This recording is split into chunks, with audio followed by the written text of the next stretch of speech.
Mic check, mic check. 1 2 1 2. What it is? Your boy Gooseneck Gamer, and we back. Oh, my bad. Wrong intro, wrong show. My fault. Mic check, 1 2 1 2. What's good? It's your boy Is Goose, and we're back with another episode of the Red Zone Fantasy Report. I got two of your favorites hosts with me, Nef X Gamer and Fallen the Great. Nef, say what's up to the people. What's up? You know, follow my Play Your Cards Right series. It's popping over there. We got a great intro. Definitely tune into that. But we're here with the Red Zone Report, your favorite PML series outside of Gold Rush. Play Your Cards Right. Fallen, say what's up to the people. Hey, what's up, guys? We're back again with last week of the Fantasy Championships. So we appreciate everybody staying tuned, and we got some new information for you about fantasy. Hey, Fallen, you want to plug in your Texans series? That's not live yet. Oh, well, it needs to get live. We need more series in PML. It's easy 5 points. Yeah. Definitely. I gotta find something to do highlights with. I know you can do it with the PlayStation 5, but I don't got too much equipment-wise to really do highlights. You got no computer, like no laptop? I have a computer and a laptop, but... Oh, well, hit the DMs of Goose, hit my DMs. We'll help you out. I appreciate that. Yeah, I look forward to this series, the rise of Javian Hawkins. I like it. He was supposed to be a part of the Gold Rush series, but kind of stole him from me right before I could draft him. But it's cool. It's cool. That wasn't even 10 picks away, was it? Right? Yeah, I ended up taking Ty Chandler right after, who is kind of the focal point of the Gold Rush series right now. Nice, Yeah, understandable. I had him in the 4th round, pick 8. Got you guys. Well, let's jump on the show, man. Let me get the fantasy stuff up on the screen. Let's talk about it, huh? We just finished. So first, let me make a little bit of announcement. We will be moving to 12 teams. Ooh, 12 teams. We will have 12 teams. We will revisit the roster size as well to make it more competitive. I'm thinking maybe we roll with 1 running back and 2 wide receivers, and maybe no flex position. That's going to be discussed moving forward for season games. 2. Ooh. Yep, lower scoring games. Moving to 12 teams, it also spreads out the talent a little bit. And you saw a lot of people drafting like 3-4 running backs, and there were some teams that had backup running backs on their roster because you couldn't really choose anybody else. So I'm thinking about specifically that running back position. We might go with one running back and 2 wide receivers and no flex to hopefully spread out the amount of running backs that are in the league. So instead of somebody drafting 4 or 5 of them, everybody's drafting maybe 2, maybe 3 tops. Mm-hmm. But that's the goal there. We'll revisit that, and I'll probably announce that on the next episode. But yeah, I want to welcome HD Little T, who wants to take a fantasy team. We'll see how long that lasts. And then I want to welcome Cammy from the Raiders. He's going to take a team that I think is going to last a little longer than HD Little T, but we'll see what happens. Jesus. Slugs. I love it. Well, no, that sounds awesome, man. I definitely like the looking like the potential changes coming to the roster, and like you said with the backs, man, because we all know that there's no shortage of well, actually there is kind of a shortage, but we all know that guys definitely go for the backs heavy. So I think if you make it to where guys have to really focus in and can't just kind of pig out, they have to really focus and say, dang, who's going to be the best back for me to take? I think that's going to make things even more interesting. Yeah, I think so too. And I think a full season, we might get a lot more participation in a lot more people, being involved since we're handing out content points. I mean, it's not a full content point, but you're getting 0.25 for putting an active lineup in, and then you're also going to get 1 point if you win your matchup that week. True. And then, if you win your division, we'll split it into 4 divisions, so there'll be more opportunity. If you win your division, you get 5 points. Maybe if you win your conference, you get 10, and then if you win the Super Bowl, you get 20.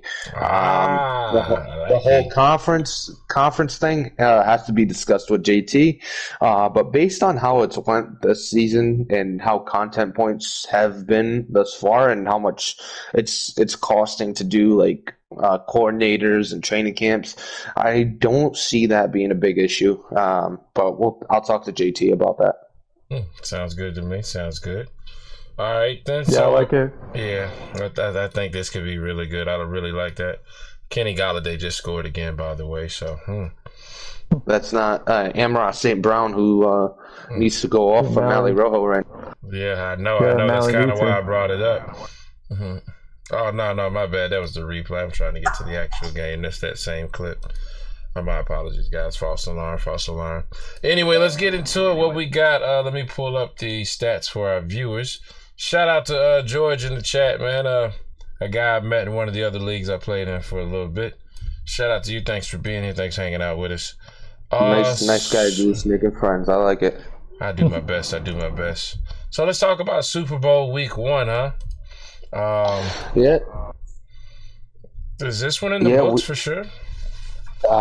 It looks like it for this week. Yeah. It looks like he's going to go into week 2 with a double-digit point lead, maybe 20, maybe 30, who knows. I don't know how Odell's doing in that game, but I know he's going to be more involved because he is trying to make sure Landry doesn't get that overusage suspension. So I think Odell's going to be a little more involved in his next few games. So we'll see exactly what happens, but it looks like he's going to have a nice little lead going into the second week of the Super Bowl. Yeah, definite. Tua Tagovailoa put up points for Molly. I know his name came up once or twice about kind of being a nice guy in fantasy. I think Zeke let him down on Molly's lineup. 16 points isn't bad, but I think he expected more from Zeke. I know I would. I mean, Todd Gurley's the real letdown there. Oh God, yes. Todd Gurley 0.3 points. I wonder if he got injured. We'll have to look. I'm going to check it out right now on PML, see if he got injured. Okay. There's no injury right now, so maybe he just got injured for the game. Yeah, he could have been just a game injury, but 3 rushing yards in an offense that overuses them, so who knows what happened there. It looks like Chicago won that game 41-16, so maybe he got away from the run game as well. Yeah, got behind early and started trying to pass. Yeah, even then, I think he would get a few receptions. Yeah, it looks like Ito Smith played more than Gurley, so probably Gurley got hurt for the game. Yeah, would have had to. Just guessing. Yeah. And then Ezekiel Elliott, the Cowboys actually lost to the Eagles.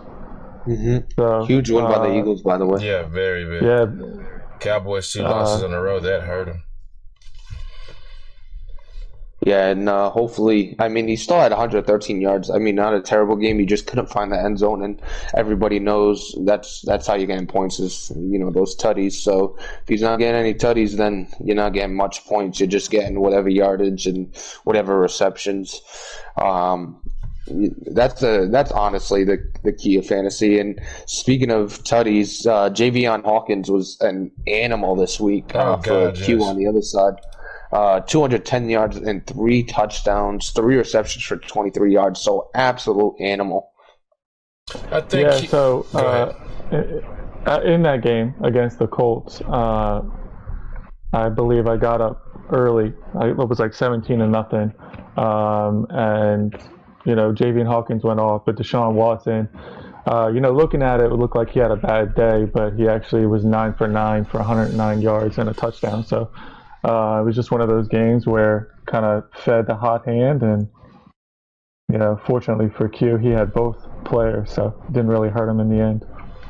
Yeah, that's what I was going to say. Interesting thing about Q's lineup is he's got to kind of set up as I guess you could kind of say feast or famine, but if one guy's feasting and the other guy's famine, like, I mean, it's possible for those guys both to put up, 20 and 30, but I feel like it's always going to kind of teeter-totter, versus run, unless, Deshaun Watkins is throwing to Javian Hawkins, which is very much so possible. Then at that point, both guys, do well, but definitely kind of a teeter-totter setup here that I wouldn't even call it bad. It's just one of those you just kind of, you take the shot and you live with it. So also, the guy we talked about, Chuba Hubbard, put up points. Chuba Hubbard was a sleeper this year. The Chiefs actually, they beat the Jets this week too. So it's really looking like as Chuba Hubbard has good games, the Chiefs are doing pretty good and they're winning a few games here and there. So congrats to them. It's nice to see the Chiefs roster actually put up some points. And I know we talked about Mahomes being a letdown for fantasy. So it's nice to just be able to talk about the Chiefs in a positive light. So. And like you mentioned, as Chuba Hubbard goes, the Chiefs go, and I think that's pretty much the whole league. If you could keep the ball out of the air and the ball away from interceptions, which seems to be not only one person's problem, but everybody's problem in the league. The turnovers from that, then you're doing well. So having Chuba Hubbard performing well is going to keep the Chiefs from being an 0-16 team every season. So it's good to see him going, and he's going at the right time for Q, being in the Super Bowl right now. And it looks, Mally's team, just guys weren't as involved as usual. Guys that were getting 20-plus points last week only got barely 16, so that was tough for him. I watched the Bills game, so I saw Dawson, Knox, kind of, I wouldn't call it a slow start, but at first, you weren't sure what he was going to do. And as the game progressed, you could say, okay, yeah, he's definitely here to play. He put up 22, so I thought that would help his, I knew that was going to help Q, that, like, the points put up from Knox definitely helped kind of cement the spread right now, sitting at 35. And if Odell Beckham can just get him 15, that puts him at 180. Yeah. St. Brown, I wonder if how many touches he's getting and where he falls on usage. Like, does he have to get his usage down, or is he going to get a lot of touches this game that's currently going on? I wonder how that is going to pan out for Molly Rojo, guys. That's being his last player playing. That is interesting because that's a good point. Oh my God, I'm actually looking at the stats. Jesus. Yeah, I am too. St. Brown has 73 catches, and his next closest receiver is DeAndre Swift with 37. Yeah, so there could be a usage issue. I mean, he had 76, right? 73. And then after 73. Well, Swift has 37, Holiday has 36, so yeah. Jarvis Landry himself has 75, and we just mentioned that Jarvis Landry is probably not going to see as much because of the usage rule. So could very much be a usage situation. So if Mally listens to this either on his way home or whatever, he might want to think about taking out St. Brown. Yeah, so with St. Brown, as it sits right now, not even including the game that's going on right now, he's at almost 32%. He's at 31.8% usage. And the rule for us is 28? What is it? I want to say it's close to 30. I can't remember offhand. Yeah, I think it's either 28 or 30. Either or, he's dancing on that line for sure, without question. Yeah, he's definitely going to have to sit him one of these games coming up, whether it's this week or week 17. But Cookie's also fighting for his playoff life, so And I think this week is not a good week for St. Brown because I think Cookie might have looked at this game as a easier win than maybe his next couple of games. He's got the Packers next week, so he could definitely sit him next week because he's got to win week 17 for sure against the Vikings. He's going to win out, to be honest, but I think he's got two favorable matchups, Week 15 and Week 16, so you definitely could see a lot less St. Brown in the next couple weeks, and then Week 17 you could see him back and doing his thing to make sure he gets that last one. True. So yeah, that's going to be a move there for Coach Rojo. Coach Molly, he's got to figure out what he's going to do. I'll go look at his lineup right quick. I'm just curious to see who he could sub in. Let me see. Here we go. What could be the difference too is defenses. Vikings had a good week against myself this week, but they go up against the Ravens next week, and the Patriots had a great week this week against the CPU. But next week he's got. I'm trying to see who the Patriots got next week. They got the Falcons, so it's another favorable matchup for the Patriots. Like I mentioned in the preview of these 2 weeks, I think the Patriots defense could be the key at the end of the day for Q. I can agree there. Go ahead, Father. No, we kind of talked about the Patriots, the defense, where they were selected by Q. They were selected as the first defense, and they've definitely helped him out. We talked about it in our fantasy MVPs that their scoring is way above everybody else outside of the Ravens, and they had another 2 touchdowns this week. So definitely good on Q, being able to spot out that defense, and it's definitely leading him to the championship. Could help him win a championship. I expect Knox also to have a good game next week. Week 16, they're going to play the Jets. The Bills got the Jets, so that was such a huge pickup for him in free agency. Yeah, huge. So that could be another 20, 25 points there with Knox at tight end going up against that Jets defense. I mean, he does have Eric Ebron as a backup, and Eric Ebron's not no slouch himself. But Dawson Knox is definitely a focal point of that high-flying passing offense for the Buffalo Bills. Him and Stephon Diggs seem to be the 2 focal points of that offense. Yeah, I would agree with that for sure. I was looking at receivers Molly could possibly replace St. Brown with. Let me go see who do the Raiders play next week. That's more of the question at this point. That is an interesting one. Ruggs. He's playing the Chiefs. Ruggs Oakland's playing the Chiefs. That's a division game, yeah. He might be full tank mode at this point, trying to secure the first overall pick. Well, not just that. Ruggs might be dancing on that usage line too. I don't know how many receptions. No, he got hurt. He was injured. He was injured. He was. That's right. But you do have Paris Campbell against the Seahawks. But he's dancing on that usage rule a little bit. It seems like the only time he ever throws the ball is to Paris Campbell. Yeah, that's usually something. Yeah. In our game we just played, Paris Campbell definitely got his touches. So I'd say if the Colts are going to use him, that's a good option. I think Campbell and Taylor both were targeted for the most part in the passing game, but why wouldn't you target Campbell? He's got the speed. Definitely get down the field. Yeah, I mean he's a little bit closer.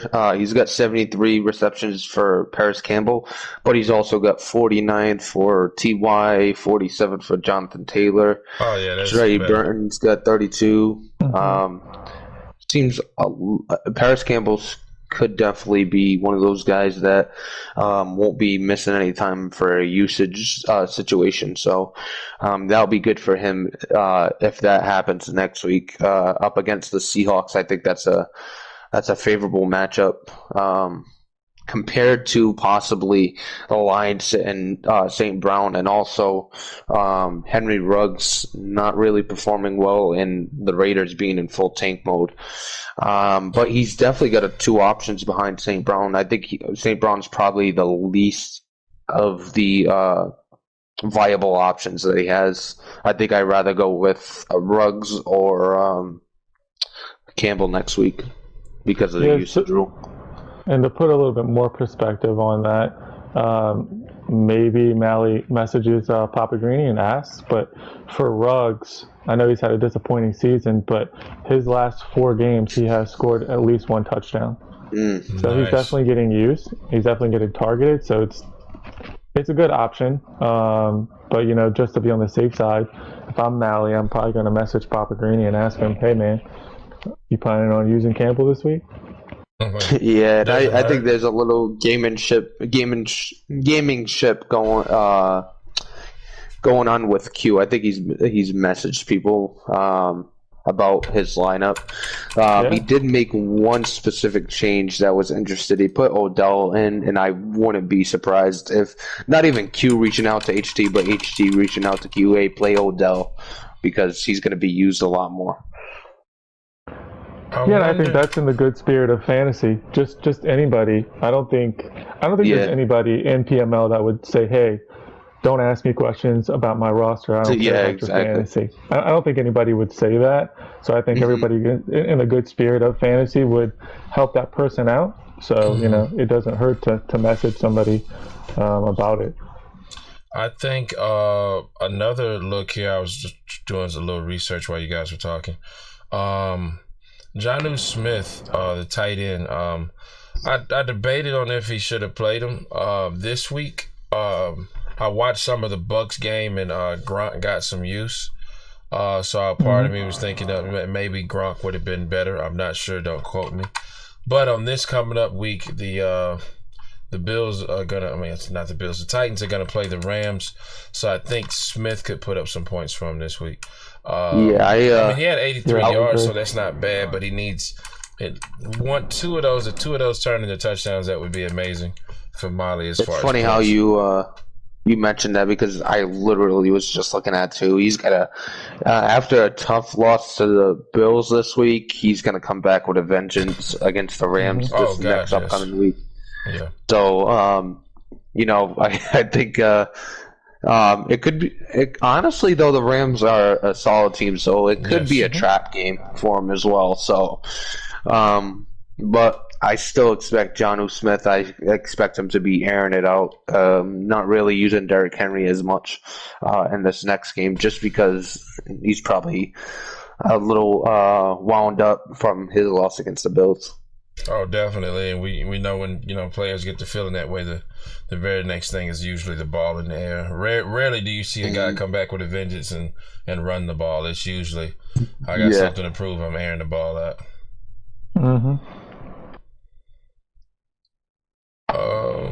That was probably my last little bit there as far as the game.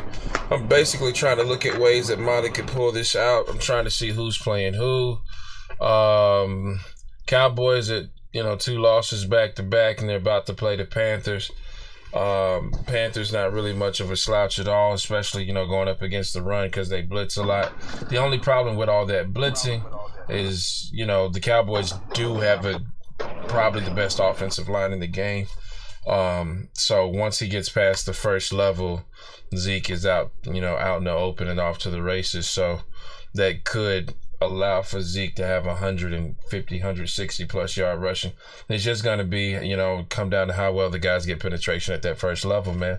Especially blitzing like he does. Is the blitz going to work, or is he going to get past would-be tacklers and, rush for 170 yards that game? And, instead of Ezekiel giving him 16 points, now he's looking at 30 from Zeke. I mean, he's got a gap to close, man. So that I'm really trying to look at ways that he can, because he's got to not only win, he's got to win the game by next week. He's got to beat Q by 40 in order to take the ship home. So I'm trying to look at ways that he could do that. I don't think it's gonna happen. While you were talking, I was looking at the matchups for the Texans and look at the matchup for the Dolphins. Have a little bit of a tougher matchup. But yeah, it looks like an easier road for the Q's players than it does for Mally's players at this point. Definite. Honestly, looking at the Dolphins playing the Saints, Breida could have a big game. It doesn't have to be amazing. It just has to be enough, right? So. Yeah, exactly. He's kind of got the wind out of sails right now, and it's going to take a lot for Mally to come back, especially if Amon St. Brown don't do much in this game against the Browns, and if Odell Beckham get at least a couple of touches, maybe a touchdown, then it's gonna be a tough road ahead for Mally. And I could see Q coming out with the 20 fantasy points at the end of it. I agree with you there. Like I said, I'm trying to look at ways, trying to not to pick a favorite here, but it's definitely weighing heavy in Q's favor right now. Yep, exactly. Yeah, I agree. It's going to be pretty tough for Mally outside of like Q's team just having an awful week. But I think looking at the past, I think he's had at least 120 points every week. And even if he were to score something like that, I think that still gets him the lead. But the past couple of weeks, his team's been in the 160s. So, and then just looking at the matchups, his players have a lot.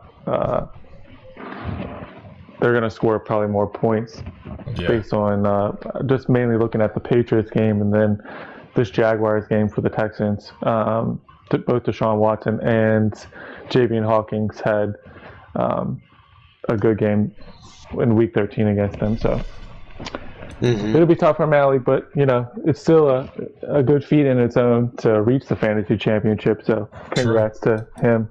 Yeah, for making exactly. it. Unfortunately, you don't get anything for making it. No, you don't. But still good for him. It kind of boats up going into next season, knowing that he knows how to draft a team and keep up with it. He drafted a solid team.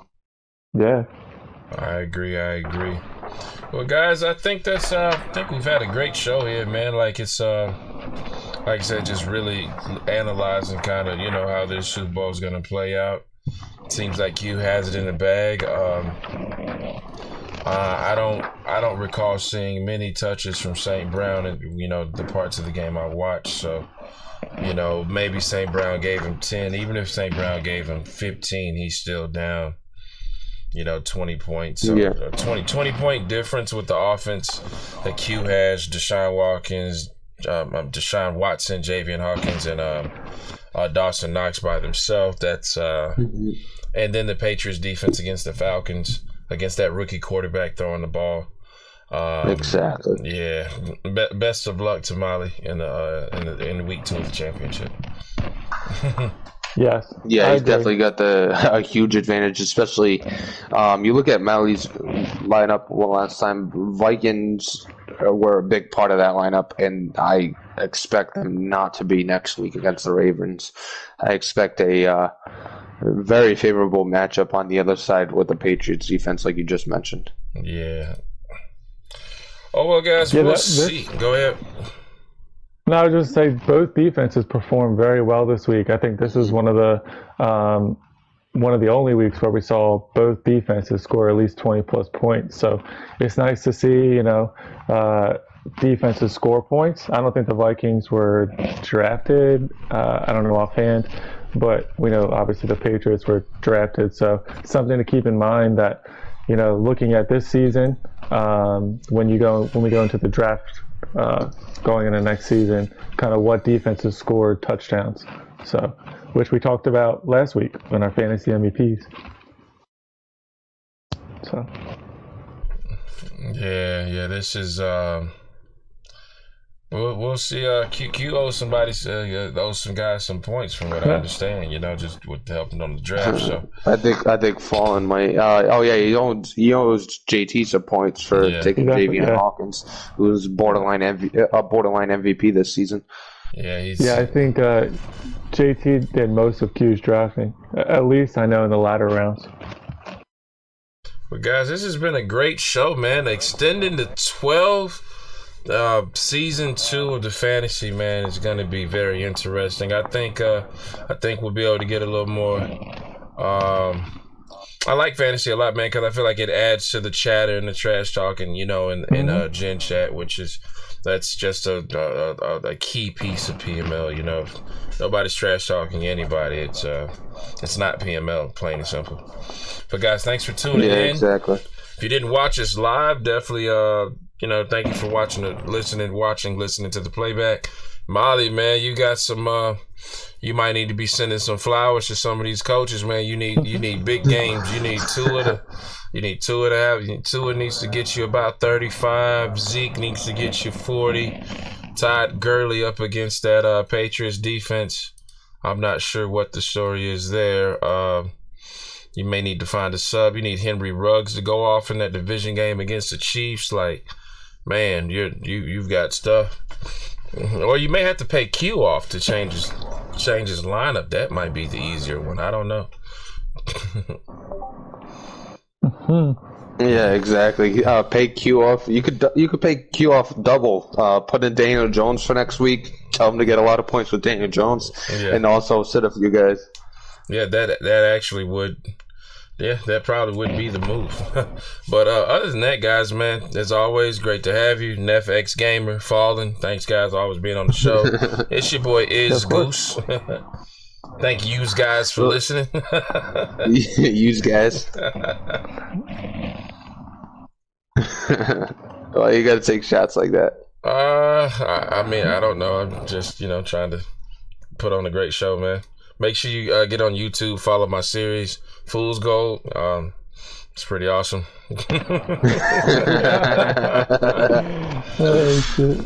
Play your cards right. Watch it. Oh, look at that. Looks like Mike is jumping in on the fantasy. Oh, boy. Well, there you have it. Oh, man. We might have another one.